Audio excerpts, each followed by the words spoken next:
Hola, ¿qué tal amigos? Bienvenidos a Java Manía. El tema de hoy es la clase ArrayList, ¿vale? Muy bien, un ArrayList es una secuencia ordenada que permite elementos duplicados. Es una de las clases que implementa la interfaz list. La interfaz list a su vez es parte de esta Java Collection que se va a ver un poco más a detalle en la certificación de OCP. Para fines prácticos y del examen solamente necesitamos saber que a diferencia de un arreglo, el ArrayList va incrementando su tamaño en tiempo de ejecución conforme se vaya necesitando, por lo que no necesitamos saber de antemano cuántos elementos vamos a almacenar en este ArrayList. Hay que recordar que el arreglo es un poco menos flexible en este sentido porque nosotros necesitamos especificar cuántos elementos vamos a almacenar en él y estos elementos pues ya no se pueden modificar. El ArrayList es un poco más flexible, nos permite agregar o quitar elementos y va a ir creciendo o disminuyendo su tamaño de acuerdo a esto. Para poder utilizarlo, primero necesitamos importarlo. Esta clase se encuentra dentro del paquete java.util. Entonces nosotros podemos hacer uso de estos dos imports, cualquiera de los dos nos serviría. Java.util.asterisco para importar todas las clases dentro de este paquete o java.util.arraylist para importar directamente la clase que estaremos utilizando. Muy bien, podemos crear un ArrayList de diferentes maneras. Estas son como las más comunes que van a toparse en el examen. La primera es utilizando un constructor vacío, la segunda es especificando una capacidad inicial y la tercera es creándolo a partir de otro ArrayList. ¿A qué nos referimos con esta capacidad o capacidad inicial? Muy bien, si recuerdan del capítulo de los String Builders, también utilizaban una capacity. Esta capacidad es solamente los elementos iniciales con los que va a contar nuestro ArrayList y realmente no nos afecta en que nosotros pongamos un número u otro, solamente que el ArrayList va a iniciar con este número de elementos. Si nosotros conocemos de antemano cuántos podrían ser los elementos que estaríamos almacenando, pues podría ayudar un poquito al performance porque el ArrayList se va a crear con estos elementos. En caso de que nuestros elementos superen esta capacidad que nosotros hayamos definido, lo único que va a hacer es que el ArrayList internamente, cuando llegue a esta capacidad o que la supere, va a incrementar automáticamente su tamaño. Pero realmente pues no debería de afectar si nosotros ponemos, por ejemplo, un 10 y nosotros almacenamos 20 elementos. Al momento de que supere esa cantidad, internamente el ArrayList va a incrementar su capacidad para poder almacenar los elementos que nosotros estemos poniendo, ¿vale? Muy bien.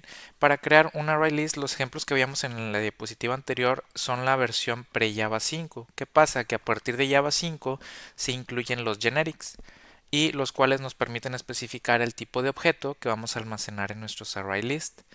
Digo, esto se puede utilizar, estos generics se utilizan en otras clases, sin embargo, para fines del examen hay que conocer que se utilizan en esta clase de ArrayList. Y aquí vemos el ejemplo. Se utilizan estos signos que vemos aquí de menor que y mayor que, y dentro nosotros especificamos el tipo de dato. Entonces, al hacer esto, Java ya sabe qué tipo de dato está almacenando este ArrayList. Al hacerlo en la versión anterior, que es la que mencionamos pre-Java 5, y también es válida todavía utilizarla, pero no es recomendable, nosotros no especificamos ningún tipo de dato. Entonces nosotros por default estos ArrayList se crean como de tipo object, que es el objeto padre de todos los objetos. Entonces se recomienda que nosotros pongamos el tipo de dato utilizando esta funcionalidad de generic para que Java automáticamente pueda asignar o entender cuál es el tipo de dato que estamos almacenando. Entonces aquí estamos almacenando tipo dato string y nosotros lo estamos creando como new array list y le estamos poniendo esta sintaxis para que sepa que es de tipo string. También Java entiende que si nosotros ya pusimos que estamos declarando el tipo de dato de tipo ArrayList string, no es necesario que nosotros lo pongamos como dos veces. Entonces nosotros podemos no ponerlo, no poner el tipo de dato de este lado, del lado derecho, y también va a ser algo válido. Este sería el ejemplo. Tenemos el string de este lado izquierdo, pero al momento que lo inicializamos, pues no lo estamos poniendo el tipo de dato del lado derecho, ¿vale? Porque pues es realmente redundante. Aquí en este ejemplo que vemos aquí, este no compilaría. ¿Por qué? Porque aquí estamos creando tenemos un array list del lado izquierdo y tenemos un new list del lado derecho. List es la clase padre en este caso. Entonces, como ya habíamos visto anteriormente, no podemos asignar una clase padre a una clase hija.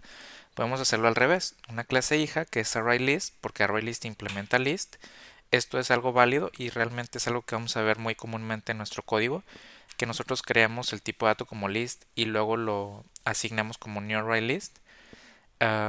Pero al revés pues sería incorrecto. Más adelante cuando veamos la parte de herencia y polimorfismo pues vamos a repasar este tema de nuevo. Sin embargo por ahora es suficiente con que conozcamos esta reglita, ¿vale?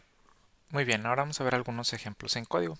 En el ejemplo número 1, que no estamos utilizando generics, estamos creando los array lists directamente, por ejemplo, bueno, sin utilizar esta nomenclatura. Y aquí estamos utilizando un constructor vacío. Esto le va a dar una capacidad inicial a nuestro array list de 10 elementos. En este caso le estamos creando con una capacidad inicial de 20 elementos. Ya habíamos dicho que la capacidad pues solamente nos va a ayudar a que Java le dé una capacidad inicial, entonces puede ayudar un poquito al performance si nosotros de antemano sabemos cuál es más o menos el número de elementos que vamos a estar almacenando. Sin embargo, pues no es requerido. Java automáticamente va a ir incrementándolo de acuerdo a cómo vayamos agregando o quitando elementos. Y en este tercer ejemplo estamos creando este array list a partir de este otro. Entonces, este es un objeto diferente, solamente que lo estamos inicializando con los valores que tenga este array list de acá, ¿vale? Y este pues es un array list también sin generics. Aquí es muy importante que si nosotros no definimos los generics del lado izquierdo de la declaración, aunque nosotros lo pongamos del lado derecho, Java no lo va a interpretar. De hecho, este es el ejemplo un poco más claro. Aquí nosotros lo estamos definiendo como string del lado derecho, es decir, nosotros lo estamos inicializando como un array list de strings. Sin embargo, nosotros no lo estamos declarando como un array list de strings.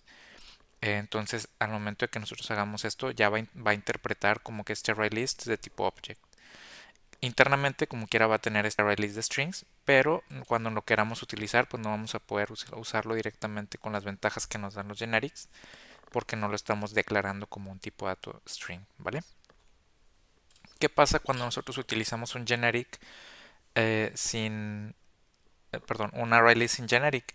Pues nosotros vamos a poder agregar cualquier elemento porque son objetos. Esto es como si lo declaráramos un array list de object, que es la clase padre de todos los objetos. Entonces nosotros vamos a poder agregar cualquier elemento. Sin embargo, esto es algo peligroso porque al momento que nosotros podemos agregar cualquier elemento, cuando nosotros queramos obtener esos elementos, vamos a tener que castearlos al tipo de dato correspondiente. Y si no corresponde al tipo de dato que internamente esté almacenando el array list, vamos a tener un error en tiempo de ejecución. ¿Qué pasa aquí? Por ejemplo, yo aquí tengo list de 0.getZero. Más adelante vamos a ver cuáles son los métodos que tiene este array list. Por ahora hay que conocer que el método get pues nos va a regresar el elemento en el índice que especifiquemos. Entonces yo estoy diciendo que me traiga el primer elemento. Entonces cuando yo hago esto list.get y lo trato de almacenar aquí, aunque yo sé que estoy almacenando un string, Java no sabe de qué tipo de dato es, porque internamente los almacena como object. Entonces lo que yo tendría que hacer es un cast explícito para que Java ahora sí lo permita compilar. En este caso yo le estoy diciendo, ¿sabes qué? Este tipo object, castéamelo a string y almacénamelo en este string 1. Entonces de esta manera ya funcionaría correctamente. Pero ¿qué pasa si yo hago un cast explícito de un elemento que no es del tipo de dato? Por ejemplo aquí yo estoy haciendo get1. El primer elemento, bueno, el del índice 1 es el número 1, que internamente se guarda como un integer. Si yo trato de hacer el casteo a un tipo de dato string, que en este caso no es el mismo, este es un integer y yo lo estoy tratando de castear a string, pues aquí yo voy a tener un error en tiempo de ejecución. Entonces si yo corro esto, aquí voy a tener este error, que no puede castear este integer a un string. Entonces es por eso que se incorporaron los generics para poder evitar este tipo de errores. Aquí, si yo trato de almacenar, si yo declaro mi objeto como de tipo string y yo trato de almacenar algo que no es string o algo que no es compatible con la clase string, entonces yo voy a tener un error en tiempo de compilación. Ya de antemano Java me está diciendo, oye, ¿sabes qué? Esto está mal, tú no puedes almacenar un tipo de dato diferente al que estás declarando aquí. Y de igual manera, si yo trato de eh, obtener un elemento y ponerlo en un objeto que no es, por ejemplo aquí si yo lo declaro como integer en vez de string, también me va a marcar un error en tiempo de compilación. ¿Por qué? Porque yo estoy esperando que esto me regrese un objeto de tipo string y yo lo estoy almacenando en una variable de tipo integer.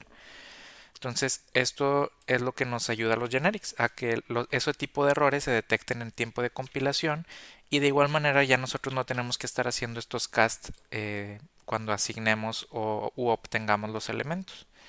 Entonces nos se hace un poquito más sencillo el manejo de de este tipo de elementos como los array list. En este último ejemplo, pues es lo que veíamos, ¿no? Que nosotros podemos crear un array list a partir, bueno, una lista a partir de un array list, dado que el array list implementa la clase o la interfaz list, pero al revés no funcionaría porque nosotros no podemos asignar una clase padre a una clase hija, solamente al revés. Esto lo vamos a ver de igual manera más adelante cuando veamos la parte de herencia y polimorfismo. Por ahora solamente hay que tener en cuenta esto, ¿vale? Muy bien, esto sería todo por el tema de hoy. Muchas gracias por ver el video y nos vemos en el siguiente.